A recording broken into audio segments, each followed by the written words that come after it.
Good morning class. एक बार फिर से आप सभी का स्वागत है। जी हाँ, वंस अगेन एक बार फिर से स्वागत है। कैसे हैं आप सब लोग? आई होप सब लोग अच्छे होंगे। हम लोग आज फिर से आप लोगों के almost one day competitive exam में जो जीएस पूछा जाता है उसके क्वेश्चंस आप लोगों के बीच लेकर प्रेजेंट हुए हैं।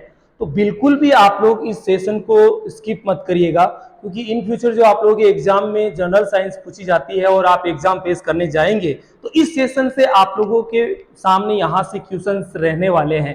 तो डोंट वेस्ट टाइम, हम बिना समय को बर्बाद किए इस सेशन की शुरुआत करते हैं। तो आप लोग जुड़िए और ज्यादा से ज्यादा अपने फ्रेंड सर्किल में इस सेशन को शेयर भी करिए। देखिए बच्चा, आज का पहला क्वेश्चन बोर्ड स्क्रीन पे आप लोगों को नजर आ रहा है। घातक बीमारी इबोला का प्रेरक यानी कारक फैक्टर क्या है? इबोला एक वायरस होता है। इबोला क्या होता है बच्चा? एक वायरस। तो उसके लिए ही ये बात पूछी गई है। काफी आसान सा क्वेश्चन है। परजीवी नहीं होता है ये एक इबोला। सेकेंड ऑप्शन विषाणु यानी वायरस दिया हुआ है, एकदम करेक्ट आंसर रहने वाला है। नेक्स्ट जीवाणु यानी बैक्टीरिया नहीं है और कवक यानी फंगस भी नहीं होता है। तो इबोला एक वायरस होता है। कभी कभार सीधा सिंपल क्वेश्चन भी पूछ लिया जाता है कि इबोला क्या है, इबोला क्या होता है। तो आप लोगों का सिंपल जवाब रहेगा वायरस। ठीक है बच्चा, नेक्स्ट क्वेश्चन की बात करते हैं। नेक्स्ट क्वेश्चन आप लोगों के बीच है, एड्स रोग से प्रभावित होने वाला अंग तंत्र कौन सा है? काफी आसान सा क्वेश्चन है और लगातार गुंजाइश भी बनी रहती है इन क्वेश्चंस की। तो आप लोग बिल्कुल भी इसको हल्के में मत लीजिए, ध्यान से सुनिए सेशन को। The organ system which get affected by AIDS disease. So first option is पाचन तंत्र। कोई मतलब नहीं है एड्स का पाचन तंत्र से, तो ये तो गलत ऑप्शन हो जाएगा।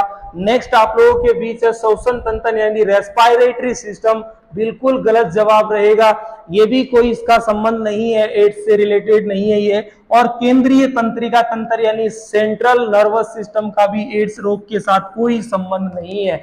इसका एक ऑप्शन लास्ट बच गया है, प्रतिरक्षा तंत्र यानी इम्यून सिस्टम जो होता है, रोगों से लड़ने वाली जो इम्यूनिटी होती है, उस इम्यून पावर को ये कम कर देता है। तो आप लोगों को ध्यान रखिए कि एड्स से जो एचआईवी वायरस होता है, एचआईवी वायरस, ये एचआईवी वायरस ही होता है इस एड्स रोग का कारण, और ये हमारी इम्यून सिस्टम को लो करता है। आप लोगों को ध्यान रखना, कभी कभार ये क्वेश्चन ऐसे भी पूछा जाता है कि एड्स रोग में कौन सी लिम्फोसाइट सबसे ज्यादा इफेक्टेड होती है? तो टी लिम्फोसाइट, टी लिम्फोसाइट। तो ये चीज भी आप लोगों को ध्यान रखना है, एग्जाम के पॉइंट ऑफ व्यू से इंपॉर्टेंट है माय डियर। टी लिम्फोसाइट जो होती है वो एड्स रोग में सबसे ज्यादा इफेक्टेड होती है। और टी लिम्फोसाइट नहीं डालकर कभी कभार आप लोगों के सामने डब्ल्यूबीसी यानी व्हाइट ब्लड सेल्स ल्यूकोसाइट्स भी ऑप्शन में हो सकता है।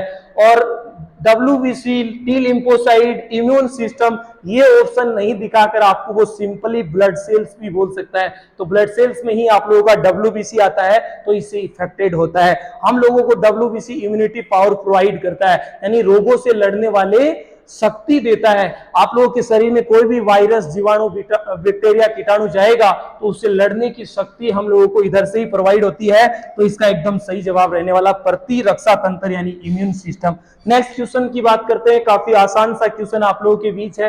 एपच के लिए इलाज के लिए किस प्रकार की दवा का प्रयोग किया जाता है? Which type of medicine use the treatment of indigestion. तो आप लोगों की जब अपच होती है तो वहां पर एंटीसेप्टिक का कोई रोल नहीं है और एंटीबायोटिक्स का भी कोई रोल नहीं है। एंटी एसिड्स दिया जाता है बच्चा अपच के लिए। बहुत बार एग्जामों में क्वेश्चन इस तरीके के पूछे जाते हैं और आप लोगों के लिए भी गुंजाइश बनी रहेगी। शेयर करते रहिए और साथ साथ आंसर भी कमेंट बॉक्स में करते रहिए। आप लोगों के पास नेक्स्ट क्वेश्चन है बच्चा, इतना आसान जो आज की डेट में कॉम्पिटिटिव एग्जाम की तैयारी करने वाला बच्चा इसका आंसर कर सकता है। देखो, इंसानों के कितने तरह के दांत होते हैं? आप लोग टीथ पढ़े होंगे, तो टीथ में आप लोगों ने टीथ के टाइप्स भी पढ़े होंगे, दांतों के प्रकार। तो वो यही बात पूछ रहा है कि how many types of teeth are there in humans. So first option है, आप लोगों को पता है 2, बिल्कुल गलत आंसर है। 5 बिल्कुल गलत आंसर है, एकदम सही आंसर रहेगा फोर्थ वन ऑप्शन। थर्ड 3 प्रकार के भी नहीं होते हैं। मानव में दांत जो होते हैं वो 4 प्रकार के होते हैं माय डियर, और उनमें एक होता है इंसाइजर यानी इसको आई से डिनोट कर सकते हैं हम लोग, केनाइन यानी सी, और एक होता है आप लोगों का प्री मोलर और एक होता है मोलर। और इसको आप लोग एक ट्रिक से भी पढ़ सकते हैं, इंडियन चोर प्रधानमंत्री नरेंद्र मोदी। आप नरेंद्र मोदी मत बोलिए, मोदी बोलिए, इंडियन चोर प्रधानमंत्री मोदी। अब जिसको मोदी पसंद है वो मनमोहन का नाम बोल दो, इंडियन चोर प्रधानमंत्री मनमोहन, यानी M for Manmohan, M for Modi आना चाहिए। तो देखो बच्चा, एम फॉर मोदी या मनमोहन हो जाएगा, आई से इंसाइजर क्रंदक, केनाइन चोर से सी केनाइन, प्राइम मिनिस्टर यानी पीएम प्रीमोलर हो जाएगा, और मोदी या मनमोहन से एम हो जाएगा। तो ये 4 प्रकार के दांत होते हैं हमारे, ये विषम दंती होते हैं, ग्रत दंती होते हैं, यानी मसूड़ों के अंदर दसे रहते हैं, इसलिए ग्रत दंती कहते हैं। अलग अलग प्रकार, अलग अलग, सब सेम नहीं है, अलग अलग है, इसलिए इसको विषम दंती कहते हैं। और जीवन में 2 बार आते हैं, इसलिए इनको द्विवार दंती भी कहा जाता है। तो ये चीज आप लोगों को ध्यान रखना है। दांतों का चैप्टर में हम लोगों ने इनको बढ़िया से डिटेल में बता रखा है, तो आप लोग ध्यान से आंसर भी कर सकते हैं, जिन जिन बच्चों ने ये सेशंस पढ़ रखा है हम लोगों से। आगे बढ़िए बच्चा, नेक्स्ट क्वेश्चन आप लोगों के बीच है, मनुष्य में ग्रहण संबंधी अभिग्रह का पता लगा। मतलब आप लोगों को यहाँ ओला फैक्ट्री दे रखा है, ये ओला फैक्ट्री किससे रिलेटेड है बच्चा? ब्रेन से रिलेटेड है। और ब्रेन में ये क्या काम करता है? स्मेल यानी गंध का अनुभव या आइडेंटिफाई कराता है, स्वाद या टेस्ट का अनुभव कराता है, स्पर्श या टच का अनुभव कराता है, या सुनने के सेट पॉइंट्स यहाँ पाए जाते हैं। तो आप लोगों को इसका एकदम सही जवाब देना है बच्चा, गंध यानी स्मेल। आपको सुगंध और गंध का अनुभव होता है, तो वो किस अंग के द्वारा होता है? ओला फैक्ट्री। आप पेशाब घर के पास से निकलते हैं तो आप लोगों को एक गंध आती है, आप लोगों को सुगंध थोड़ी आती है वहां पर कि सूंघने दे, रुक रुक रुक, मजा आ रहा है, ऐसा कभी भी नहीं होता। आप जल्दी से वहां से निकलना पसंद करते हैं। तो गंध का आप लोगों को कारण है, इसका आप लोगों को रखना है कि मूत्र में जो गंध आती है उसका कारण क्या होता है, वो ध्यान रखना। अमोनिया गैस होती है। कौन होती है बच्चा? Ammonia gas. और पदार्थ पूछिए तो आप लोगों को ध्यान रखना यूरेनोइड होता है। किस पदार्थ की वजह से मूत्र में गंध आती है? तो यूरेनोइड। और किसके कारण, किस गैस के कारण आता है? तो अमोनिया। हम यूरियोटेलिक प्राणी होते हैं, यूरिया का उत्सर्जन करते हैं, हवा के संपर्क में आते हैं, यूरिया अमोनिया में बदल जाता है, उसके कारण तीखी गंध आती है। और इसका आइडेंटिफाई हमारे मस्तिष्क में आप लोगों के ओला फैक्ट्री पाई जाती है, वो इसका अनुभव कराती है। ये ओला फैक्ट्री कुत्ते में सबसे ज्यादा विकसित बनाई है भगवान ने, इसलिए कुत्ता सुगंध और गंध का अनुभव बहुत बढ़िया से करता है। समझ में आ गया होगा बात। नेक्स्ट क्वेश्चन की बात करते हैं बच्चा। नेक्स्ट क्वेश्चन आप लोगों के पास है, काफी आसान सा और बहुत चर्चाओं में रहने वाला क्वेश्चन है। जल प्रदूषण यानी वाटर पॉल्यूशन के कारण निम्नलिखित में से कौन सी बीमारी होती है? इसका जवाब आप लोगों को करना है माय डियर। काफी आसान सा क्वेश्चन है, कमेंट बॉक्स में जल्दी आंसर करिए प्लीज। आप लोगों के यहां से क्वेश्चंस बहुत बार पूछा गया है। ह्यूमन डिजीज यानी मानव रोग तथा उपचार आप लोगों के almost all are competitive exams का कॉमन पॉइंट है, इसको पढ़िए ध्यान से, एक पक्का क्वेश्चन यहां से पूछा जाएगा। इवन देन कोविड-19 तक आपको क्लियर रखना है। Which of the following disease are due to water pollution? पहला है हैजा, बिल्कुल सही है, हैजा तो दूषित जल और भोजन से होता ही है माय डियर। नेक्स्ट ऑप्शन है टाइफाइड। टाइफाइड यानी मियादी बुखार, मियादी फीवर 3 ही है, डेंगू, टाइफाइड और मलेरिया। मलेरिया प्रोटोजोन डिजीज होता है, डेंगू आप लोगों का वायरस रिलेटेड है और मच्छर की वजह से होता है, मच्छर इसका संक्रमण फैलाता है, डेंगू और मलेरिया का। आप लोगों को फिलहाल टाइफाइड दे रखा है, तो ये दूषित जल और भोजन से, फूड पॉइजन से होने वाली बीमारी है। तो लास्ट तीसरा ऑप्शन देखिए आप, हैजा और टाइफाइड दोनों, बहुत कोलेरा नाम है इसका, हैजे का इंग्लिश वर्ड, और इसको विसूचिका कोलेरा, जो इसको हम कोलेरा बीमारी के नाम से भी जानते हैं या विसूचिका रोग भी कह देते। आप लोगों को बिल्कुल भी घबराना नहीं है, कोलेरा बोले तो हैजा ही है, हैजा बोले तो कोलेरा है, और ये दूषित जल की वजह से होता है टाइफाइड और हैजा। तो इसमें थर्ड ऑप्शन एकदम सही हो जाएगा आप लोगों का। समझ आया बात? ये गलत होगा, ये चीज आप लोगों को ध्यान रखना है।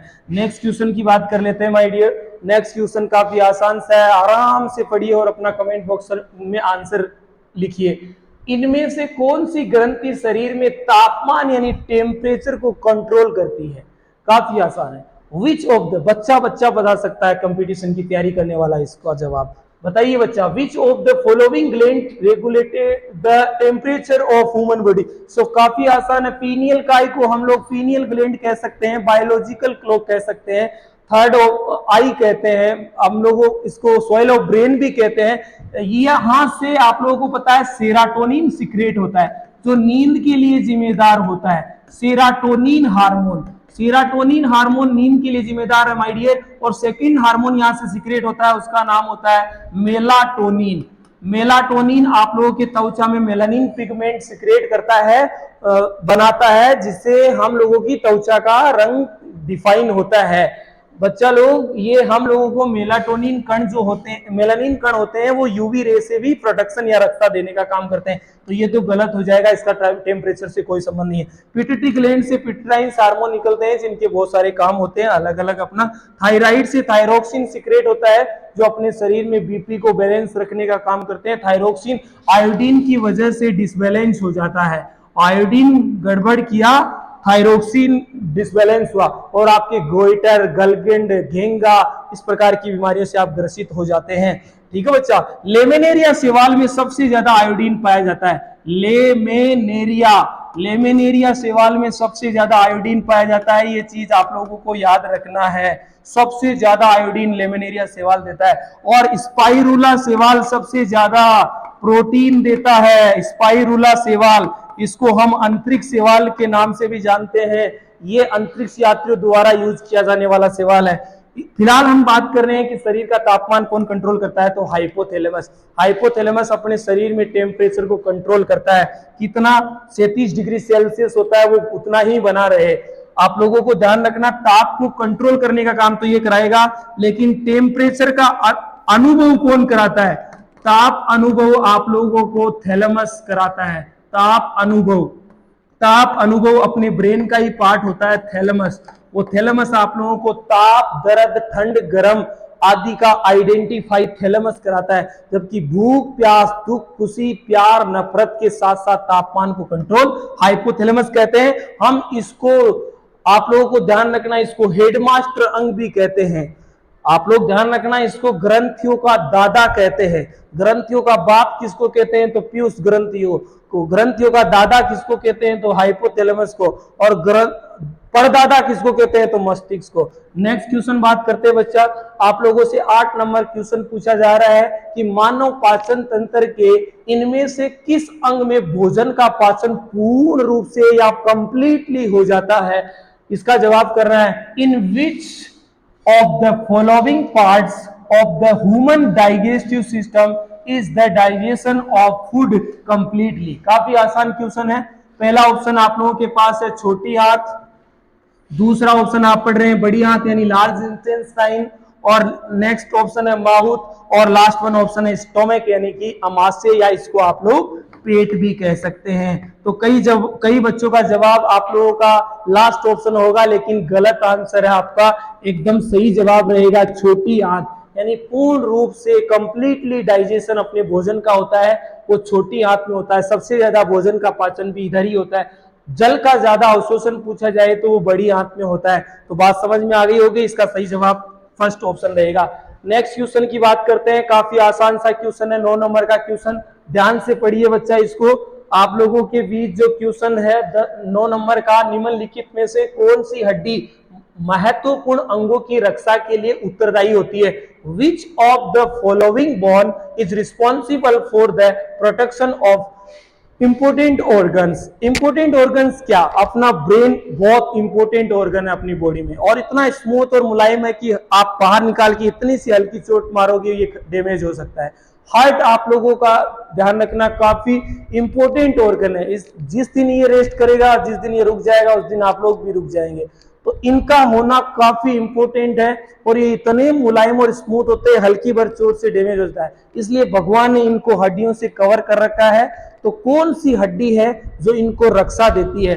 तो बात आती है पहली वक्ष की हड्डी। बिल्कुल थोरिकिक जो बोन होती है अपने यहाँ पाई जाती है, वक्षीय गुहाएं। और कलाई की हड्डी, इसको हम कार्पल्स कहते हैं। कलाई में कार्पस, कैसे कलाई कैसे carpals, phalanges, metacarpals, humerus, radius, ulna, ऐसे याद किया था आप लोगों ने। तो कलाई में कोई दिमाग, कोई भी आप लोगों का ब्रेन ऐसा मुलायम और स्मूथ अंग नहीं है, तो ये तो इसका गलत आंसर हो जाएगा। अंगुली के जो अंगुलियों की बोन होती है उनको फेलेंजेस कहते हैं, फिंगर से अंगुली और फिंगर से फेलेंजेस।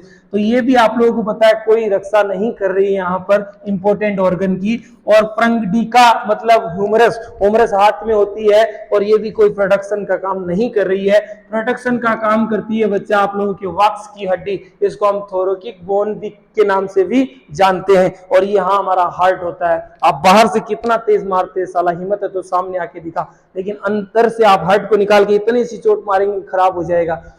ये इतना तेज मार रही है, हार्ट तक पहुंच ही नहीं रही है चोट। जिस दिन इतनी तेज हार्ट तक पहुंच जाएगी उस दिन हार्ट खराब हो जाएगा। नेक्स्ट क्वेश्चन आप लोगों को ध्यान रखना, काफी आसान सा है। जब खाद्य सामग्री को भुना जाता है, तला जाता है, उबाला जाता है, भुना जाता है, उबाला जाता है, तला जाता है, तो निम्नलिखित में से कौन सा विटामिन अधिक नष्ट होने की संभावना होती है? आप सब लोगों को विटामिन का पॉइंट बढ़िया से क्लियर होगा, अप टू डेट होगा।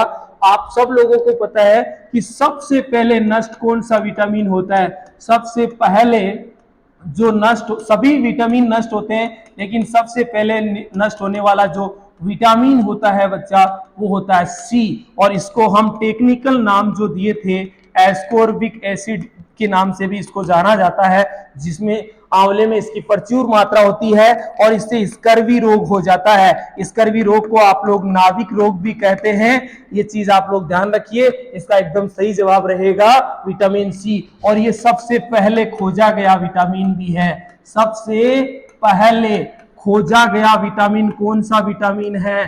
तो आप लोगों का आंसर आएगा विटामिन सी। और ये वाटर सोल्यूबल होता है, यानी जल में घुलनशील होता है। ये चीज भी आपको ध्यान रखना, बी व सी, बाकी सब फेट के साथ सोल्यूबल है। नेक्स्ट क्वेश्चन की बात कर लेते हैं, काफी आसान सा क्वेश्चन है। रक्त प्रत्येक वक्र से के माध्यम से यात्रा करता है, यानी the blood travel through each kindly with. तो देखो वक्र धमनियां, यानी वक्र धमनियां से ब्लड होकर ट्रेवलिंग करता है, या फ्लो होता है, या प्रवाह होता है। एकदम सही जवाब रहेगा फर्स्ट ऑप्शन ही। छोटी नली केशिकाओं का कैपिलरी रिएक्शन, इनका कोई मतलब नहीं है। आप लोगों का नेक्स्ट क्वेश्चन देखिए, काफी इंपोर्टेंट और आईएमपी है। बायोटिक शब्द किस पर लागू होता है? The term probiotic is applied to. काफी आसान सा क्वेश्चन है। देखो कार्बनिक यौगिक और एंटी एसिड और एंटीबायोटिक से इनका कोई मतलब नहीं है। सिंपल ऑप्शन है। लाइफ माइक्रोबियल फूड सप्लीमेंट से रिलेटेड होता है, उन पर ये अप्लाइड होता है। नेक्स्ट क्वेश्चन की बात करते हैं। जब कोई व्यक्ति ट्रिकोमा, ट्रिकोमा किससे रिलेटेड शब्द है या कौन सी बीमारी है, किस ऑर्गन को इफेक्टेड करती है, आप लोगों को बताना। ट्रिकोमा, ट्रिकोमा रोग से पीड़ित होता है तो इनमें से कौन सा अंग प्रभावित होता है? Which of the following organ is affected when a person is effective trachoma? Trachoma बीमारी जिन बच्चों को पता है वो बच्चा इसका आंसर एकदम सही कर देगा क्वेश्चन का। सब लोगों को पता है ट्रिकोमा बीमारी जो होती है वो आंखों से रिलेटेड होती है माय डियर, आंखों से रिलेटेड बीमारी होती है और एक वायरल डिजीज होता है, एक दूसरे में फैल सकता है। आप लोग स्विमिंग करने जाते हैं तो स्विमिंग कर, ये रोगी जो स्विमिंग करता है तो इस बैक्टीरिया को वहां पानी में छोड़ देता है, दूसरा आदमी वहां स्विमिंग करेगा तो उसमें भी इसका इन्फेक्शन फैल सकता है। ज्यादा चांसेस वैसे रहते हैं, बाकी और भी कई मीडियम या माध्यम होते हैं इस रोग के फैलने के। तो ये ट्रिकोमा एक आंखों से रिलेटेड बीमारी है। वर्णनता आंख से रिलेटेड है। कलर ब्लाइंडनेस उसको हम कह सकते हैं। रतौंधी नाइट ब्लाइंडनेस आंख से रिलेटेड है। निकट दृष्टि, दूर दृष्टि, जरा दृष्टि, ये बहुत सारी आंखों से रिलेटेड बीमारियां होती है जो ऑलमोस्ट वन डे एग्जाम में पूछी ही जाती रहती है। आप लोग इस पॉइंट को भी क्लियर करिएगा। नेक्स्ट क्वेश्चन है, निम्नलिखित में से कौन सा एक विषाणु जनित रोग है? हमने आपको विषाणु जनित रोग बढ़िया से डिटेल से आप लोगों को क्लियर कराया है। यदि आपने ध्यान से और मन लगाकर यदि पढ़ा था तो इस क्वेश्चन का जवाब आप आराम से कर सकते हैं। विच of the following is viral disease? काफी आसान क्वेश्चन है माय डियर। पहला ऑप्शन है कसरा, बिल्कुल एकदम सही जवाब है। कसरा जो बीमारी है वो एक वायरस रिलेटेड ही बीमारी होती है। मिजल्स यानी कि आप लोगों का कसरा, यही इसका इंग्लिश वर्ड है। और पैरामिक्सो वायरस की वजह से ये होता है, स्किन वगैरह डैमेज हो जाती है। बेरी बेरी रोग बच्चा विटामिन B1 की कमी से होता है। बेरी बेरी रोग जो होता है वो विटामिन B1 की कमी से होता है और इसका इससे कोई मतलब नहीं है। और सूखा रिकेट्स रोग आप लोगों ने पढ़ा था, विटामिन डी की कमी से होता है, विटामिन डी की कमी से होने वाला रोग होता है। और रिकेट्स रोग जो होता है वो बच्चों को ग्रसित करता है, ये बीमारी बच्चों में होती है। वयस्कों में भी होता है हड्डी कमजोर, और वयस्कों में होने वाला रोग जो होता है वो होता है बच्चा ओस्टियोपोरोसिस, ओस्टियोपोरोसिस। तो ध्यान रखिए, बड़ों में हड्डी, अडल्ट में हड्डी कमजोर होगी तो उसको ओस्टियोपोरोसिस कहेंगे, और बच्चों में हड्डियां कमजोर होगी तो उसको रिकेट्स कहेंगे। लेकिन है दोनों विटामिन डी की डिफिशियंसी, यानी विटामिन डी की कमी से होता है। नेक्स्ट क्वेश्चन की बात कर लेते हैं। 15 नंबर का क्वेश्चन है क्षय रोग। आप लोगों को पता होगा क्षय रोग को ही हम लोग टीबी रोग कहते हैं। अब तो आप लोग इसका आराम से आंसर कर सकते हैं कि टीबी रोग होता है वो किससे रिलेटेड है या किसको इफेक्टेड करता है। टीबी रोग को हम लोग, क्षय रोग को टीबी रोग कहते हैं। इसको तपेदिक रोग भी कहा जाता है। तपेदिक रोग का संबंध किस बीमारी से, सीधा ही पूछ लेता है, क्षय रोग से है। इसको हम यक्ष्मा रोग भी कहते हैं, और इसको हम कोच रोग भी कहते हैं। पक्के इलाज का पक्का वादा बोले तो डॉट्स प्रोग्राम जो होता है वो इसके लिए ही चलाया जाता है, और इससे संबंधित नारा है पक्के इलाज का पक्का वादा। 2 बूंद जिंदगी की संबंधित नारा पोलियो से संबंधित बताया। 2 गज दूरी, मास्क है जरूरी, किस बीमारी से रिलेटेड स्लोगन या सेंटेंस है, तो कोविड-19। जिस प्रकार 2 गज दूरी, मास्क है जरूरी, इस प्रकार का संबंध जो कोविड-19 बीमारी से है, उसी प्रकार पक्के इलाज का पक्का वादा संबंधित नारा किससे है, टीबी से है। और टीबी में हमारे लंग्स यानी कि फेफड़े इफेक्टेड होते हैं, एकदम छलनी हो जाता है। ये रोग सबसे ज्यादा चूरू के ददरेवा गांव में फैला था। ददरेवा गांव गोगाजी का मूल निवास स्थान है, और यहां से ऐसा ही एग्जाम में भी क्वेश्चन आया था, राजस्थान पुलिस ऐसा ही एग्जाम में क्वेश्चन आया था, गोगाजी का मूल निवास स्थान कौन सा है, तो ददरेवा। तो बच्चा बहुत सारी लाइनें हैं, बहुत सारी बातें हैं, लेकिन फिलहाल समय कम है। पढ़ने के लिए बहुत कुछ है, पढ़ाने के लिए बहुत कुछ है। इंसान हम अकेले हैं और समय बहुत कम है, तो हम लोग जल्दी से जल्दी सेशन को कंप्लीट करने की कोशिश कर रहे हैं। आप लोग अपना साथ साथ सेशन को शेयर करिए प्लीज। आप लोगों का सपोर्ट हम लोगों को मोटिवेशन देता है, और हम आप लोगों के लिए बेहतर से बेहतर करने की कोशिश कर रहे हैं। आप लोग भी बेहतर से बेहतर बनने की कोशिश करिए। अगर मिल जाए नदी तो समुद्र की तलाश करिए, अक्सर देखा है टूट जाते हैं शीशे पत्थर से, ऐसे शीशे की ही तलाश करिए जिनसे पत्थर ही टूट जाए। तो आप लोग अपनी तैयारी को एकदम इतना तकड़ा बनाइए, इतना मजबूती के साथ तैयारी करिए कि पत्थर जैसा एग्जाम भी है तो आप लोग उसको तोड़ेंगे, इसमें कोई दो राय नहीं है। आगे बढ़िए बच्चा, जब तक तोड़ेंगे नहीं, जब तक छोड़ेंगे नहीं, ये चीज आप लोगों को ध्यान रखना है। इनमें से कौन सा संक्रामक बीमारी नहीं है, आराम से जवाब करिए। विच of the not in infection disease, आप लोगों को पता है जो एक दूसरे में फैल जाती है ऐसी बीमारियों को हम संक्रामक रोग यानी कि वायरल डिजीज कहते हैं। जैसे आपसे मेरे में और मेरे से आप में हो जाती है, इसको हम संक्रामक रोग कहते हैं माय डियर। और इनमें से आप लोगों को पता है मधुमेह एक संक्रामक रोग नहीं है, ये डायबिटीज इसका इंग्लिश वर्ड है, और इसको हम चीनिया रोग भी कहते हैं। इसमें चीनी यानी शुगर की मात्रा पेशाब के साथ बाहर निकलती है, और ये आप लोगों के इंसुलिन, कौन सा लीन, इंसुलिन हार्मोन की डिसबैलेंस हो जाने की वजह से ये बीमारी पड़ जाती है। कसरा रोग एक बच्चा आप लोगों के संक्रामक रोग है, मलेरिया भी एक संक्रामक रोग है, और हैजा भी एक संक्रामक रोग है। ये पूछ रहा है कौन सा संक्रामक नहीं है, तो आप लोगों का जवाब आएगा मधुमेह। ये एक दूसरे में वायरल नहीं होता है, जरूरी नहीं आप में डायबिटीज या मधुमेह है तो वो मेरे में भी हो जाए, ऐसा नहीं होता है, तो ये नॉन वायरल डिजीज में आ जाता है। आगे बढ़ जाओ बच्चा। पिट्यूटरी ग्रंथि हमारे शरीर की सबसे महत्वपूर्ण ग्रंथियों में से एक है, और ये बात आप मानते हैं क्योंकि यहां से बहुत सारे हार्मोन सिक्रेट होते हैं, और अपने शरीर के अंदर कितने क्रियाकलाप होते हैं उनको मेंटेन करने का काम करती है, इसलिए महत्वपूर्ण ग्रंथियों में से एक है। यहाँ कहाँ स्थित होती है ये ग्रंथि, टांग में, पैर में, खोपड़े में, पेट में, कहाँ स्थित होती है ये बताना आप लोगों को। तो बच्चा जवाब करिए, आसान सा क्वेश्चन है, आप लोगों के ऊपर छोड़ता हूं, जल्दी कमेंट करके बताइए। हम लोग बहुत छोटी क्लास में पहले ही ग्लैंड एंड हार्मोन्स पढ़ चुके हैं। Pituitary gland on one of the most important glands of our body is located, वो कहाँ स्थित होती है, पेट के अंदर, इनसाइड द स्टोमक। पेट के अंदर आपको पीयूष ग्रंथि पता है क्या है, बिल्कुल नहीं है। यहाँ तो जठर ग्लैंड होती है, यानी कि उसको गैस्ट्रिक ग्लैंड भी कहते हैं। खोपड़ी के अंदर, बिल्कुल बच्चा एकदम करेक्ट जवाब, 100% सही। इनसाइड द स्कल, आप लोगों की इस खोपड़ी में ही तो आप लोगों का पिट्यूटरी ग्लैंड है ना, हाथ में पैर में इनमें थोड़ी है।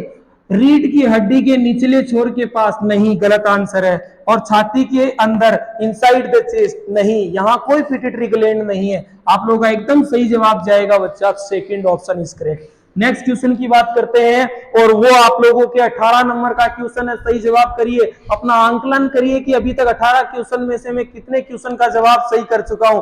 एकदम सही जवाब करिए, अपना आंकलन करिए कि आप लोग आने वाले एग्जाम फेस करेंगे, उसमें आप लोग कितना तैयार हो चुके हैं, कितना प्रिपेयर है। देखो बच्चा, निम्नलिखित में से सामान्य मानव शरीर का निकटतम तापमान क्या है? बच्चों वाला सवाल है, एकदम बच्चों वाला सवाल है। Which among the following is the close the temperature of human normally? सब लोगों को पता है, बच्चा बच्चा जवाब कर सकता है। 37 डिग्री सेल्सियस में होता है, 98.5 डिग्री फ़ारेनहाइट में होता है, और 310 डिग्री केल्विन में होता है। ये चीज ध्यान रखिए बच्चे आप लोगों का। एकदम सही जवाब ऑप्शन में देखिए, 37 डिग्री सेल्सियस दे रखा है, ये सही जवाब रह जाएगा। आसान क्वेश्चन है, इस तरीके के जवाब पूछे जाते हैं तो आप लोगों को बिल्कुल भी वीक पॉइंट नहीं दिखाना चाहिए। निम्नलिखित में से कौन सी चीरकाली बीमारी नहीं है? अब जिस बच्चे को ये चीरकाली वर्ड पता है वो इसका आंसर सही करेगा, और जिसको इसका वर्ड का पता नहीं है वो इसका गलत आंसर करेगा या उसको आएगा ही नहीं। विच of the following is not an chronic disease? देखो बच्चा, आप लोगों को ध्यान से समझना है कि इस चीरकाली वर्ड का मतलब क्या है। चीरकाली, चीरकाली का मतलब होता है वे रोग या बीमारी, वे रोग जो लंबे समय तक बने रहते हैं, वे रोग क्या कहलाते हैं? चीरकाली रोग कहलाते हैं। अब आप लोग इस क्वेश्चन का जवाब आराम से करिए माय डियर। आप 4 ऑप्शन दिखाई दे रहे हैं, उनमें से एक रोग को सिलेक्ट करना है जो लंबे समय तक नहीं रहता है आपके। तो पहला ऑप्शन है कैंसर। भाई साहब, कैंसर तो लंबे समय तक रहता है, ये बीमारी लंबे समय तक बनी रहती है, इसलिए चीरकाली बीमारी है। तिल पांव, ये फंगल के कारण होने वाला बीमारी होता है, हाथी पांव रोग भी कहते हैं, और ये लंबे समय तक रहने वाली बीमारी है। मधुमेह या डायबिटीज या चीनिया रोग, ये भी आप लोगों के लंबे समय तक बनी रहती है। लंबे समय तक बने रहने वाले रोगों को चीरकाली बीमारियों के नाम से जाना जाता है। लेकिन सामान्य जुकाम और बुखार, कॉमन कोल्ड और एंड फीवर, आप लोगों के चीरकाली बीमारी नहीं है। लेकिन ये यही पूछ रहा है कि निम्नलिखित में से कौन सी चीरकाली बीमारी नहीं है, तो इसका सही जवाब यही रहेगा। तो आई होप आप लोगों को सेशन पसंद आ रहा होगा। आप लोग इस प्रकार के सवाल ध्यान से देखिए, बिल्कुल भी वीडियो को या इस सेशन को, इस क्लास को स्किप मत करिए। आप लोगों के एग्जाम के लिए, आप लोगों की लाइफ के लिए काफी इंपॉर्टेंट रहने वाला सेशन है माय डियर। मानव शरीर में निम्नलिखित में से कौन सी ग्रंथि एक अंतःस्रावी ग्रंथि के साथ साथ एक बहिःस्रावी का भी काम करती है? वो कौन सी ग्रंथि है? Which of the following gland in human body acts both as an endocrine gland as well as exocrine gland? बड़ा सीधा सवाल है। आप लोगों को मोटा मोटा यह है कि मिश्रित ग्रंथि पूछ ली गई है। आप लोगों को कौन सी ग्रंथि पूछ ली गई है बच्चा? मिक्सेड ग्लैंड। इसने लैंग्वेज बनाकर आप लोगों को फंसाने की कोशिश करी है और कुछ भी नहीं है। आप फंसना मत बेटा, आप लोगों को बताया हुआ है। एक्सोक्राइन और एंडोक्राइन दोनों का ही रूप क्या होता है? एंडोक्राइन इट मीन्स होता है आप लोगों का अंतःस्रावी, और एक्सोक्राइन इट मीन्स आप लोगों का होता है बहिर्स्रावी। और जो इन दोनों का काम करती है वो ग्रंथि होती है आपके पेंक्रियास। पेंक्रियास ग्लैंड जो होती है माय डियर, इसी को हम हिंदी में कह देते हैं अग्नाशय। अग्नाशय ग्रंथि, अग्नाशय ग्रंथि आप लोगों के मिश्रित ग्रंथि का एग्जाम्पल है बच्चा। तो इसमें देखिए कहां पर अग्नाशय दिख रहा है, थर्ड ऑप्शन एकदम करेक्ट हो जाएगा। सही जवाब होगा जहां तक है। नेक्स्ट क्वेश्चन बात करते हैं बच्चा। नेक्स्ट क्वेश्चन है भुजाओं और पैरों में कौन सी मांसपेशियां पाई जाती है? आंसर करिए, काफी आसान सा क्वेश्चन है। गेरदारी मांसपेशियां बिल्कुल गलत है। चिकनी यानी स्मूथ ग्रंथियां गलत है। स्वैच्छिक मांसपेशियां एकदम करेक्ट जवाब जाएगा। वॉलेंट्री मसल्स बोलते हैं इनको, और इनसे अपने हाथ और पैर बना होता है। हाथ प्लस पैर की जो मसल्स या मांसपेशियां होती है, और इन मांसपेशियों के साथ आप लोगों को ध्यान रखना बोन यानी कि हड्डी जुड़ी होती है, और ये स्वैच्छिक पेशियां होती है, अपनी इच्छा के अनुसार काम करती है, तो स्वैच्छिक पेशियां कहते हैं। और हाथ पैर की मसल्स जो होती है वो स्वैच्छिक मांसपेशियों से बनी होती है। इसका एकदम सही जवाब रहने वाला है माय डियर। नेक्स्ट क्वेश्चन की बात करते हैं, काफी आसान क्वेश्चन है कि छोटी आंत की आंतरिक दीवारें में हजारों अंगुली की तरह संरचनाएं होती है, इन्हें क्या कहा जाता है? The inner walls of small intestine have 1,000 fingers like outgrowths and these are called, यानी उनको क्या कहा जाता है? विली कहा जाता है बच्चा, विली। उनको क्या कहा जाता है? अपनी छोटी आंत होती है, उनमें हजारों अंगुली जैसी संरचनाएं पाई जाती है, उनको विली कहा जाता है। ये चीज ध्यान रखिए। नेक्स्ट क्वेश्चन देखिए और उसका आंसर फेंकिए जल्दी से जल्दी, आप लोगों के लिए काफी इंपॉर्टेंट है। इनमें से एक वंशानुगत, यानी आप लोगों ने अनुवांशिक रोग पढ़े थे बच्चा, अनुवांशिक रोग पढ़े थे। उन अनुवांशिक रोगों को यदि आप लोगों ने बढ़िया से अपडेट कर लिया है तो सेकंडों में इसका आंसर बता सकते हैं, वर्ण अंधता। यानी colour blindness is a genetic disorder, जिसमें रंगों में अंधापन होता है। ये रोगी रंगों की पहचान नहीं कर सकता। Mostly primary colour, primary colour कौन कौन से होते हैं? लाल, नीला, हरा। ओके माय डियर, ये जो बीमारी होती है छोटी माता, इसको हम स्मॉल पॉक्स कहते हैं, गलत बात है। छोटी चेचक, इसको हम लोग चिकन पॉक्स बोलते हैं, इसको हम चिकन पॉक्स कहते हैं बच्चा। चिकन पॉक्स छोटी माता है, और स्मॉल पॉक्स जो होती है वो बड़ी माता है। आप लोगों के यहां से भी सीधा क्वेश्चन पूछा जाता है, इसको अपन देसी भाषा में अचबड़ा या आंकड़ा काकड़ा या माता निकड़ाई कहते हैं। ये वायरस रिलेटेड डिसऑर्डर है माय डियर। आगे बढ़िए। पोलियो, पोलियो भी एक वायरस रिलेटेड बीमारी होता है, और इसका भी आप लोगों को बताया है विटामिन सी की कमी है। किसकी कमी है? विटामिन सी की डिफिशियंसी है। और इस स्कर्वी रोग को नाविक रोग भी कहते हैं। कभी कभार सीधा सवाल किया जाता है कि नाविक रोग का संबंध किससे है, तो स्कर्वी रोग से है। बात समझ में आ गई होगी। इस सवाल का जवाब रहेगा वर्णांधता। नेक्स्ट क्वेश्चन की बात करते हैं। मनुष्य में एल्वोहिली प्राणी का हिस्सा है, यानी कौन सा सिस्टम है? रुधिर परिसंचरण तंत्र यानी सर्कुलेटरी सिस्टम, श्वसन तंत्र, पोषण और मल त्याग। तो इसका सही जवाब रहेगा श्वसन, यानी रेस्पिरेटरी से रिलेटेड होता है ये ऑर्गन, श्वसन अंग से संबंधित। नेक्स्ट और आज का फाइनल सवाल है, ये आप लोगों पे छोड़ रहे हैं, जल्दी इसका आंसर कर दीजिए। निम्न, समय का अभाव है, जल्दी आंसर करिए। निम्नलिखित में से कौन सा हार्मोन मानव शरीर में कोशिकाओं द्वारा ग्लूकोज के अवशोषण के लिए आवश्यक होता है? काफी इंपोर्टेंट है माय डियर, बहुत बार एग्जाम में पूछे जाते हैं ये सवाल।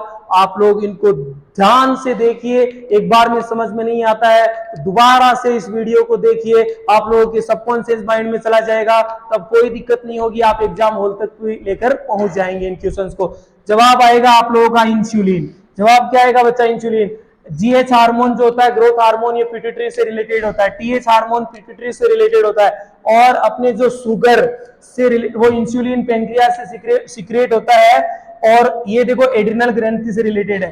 शुगर, अपने शरीर में जो शुगर होता है, इनको हम हिंदी में शर्करा भी कहते हैं, इनकी मात्राओं को कंट्रोल करने का काम आप लोगों के इंसुलिन हार्मोन से होता है। ये चीज आप लोगों को ध्यान रखना, काफी इंपोर्टेंट है, बहुत बार एग्जाम्स में पूछा भी जाता है। तो ग्लूकोज या फिर शुगर की मात्रा को कंट्रोल करने का काम इंसुलिन से होता है, जो अग्नाशय की बीटा सेल से सिक्रेट होता है। तो आज के लिए बस इतना ही, मिलेंगे और एक नई अपडेट लेकर। जब तक के लिए धन्यवाद। जय हिंद, जय भारत। Thank you.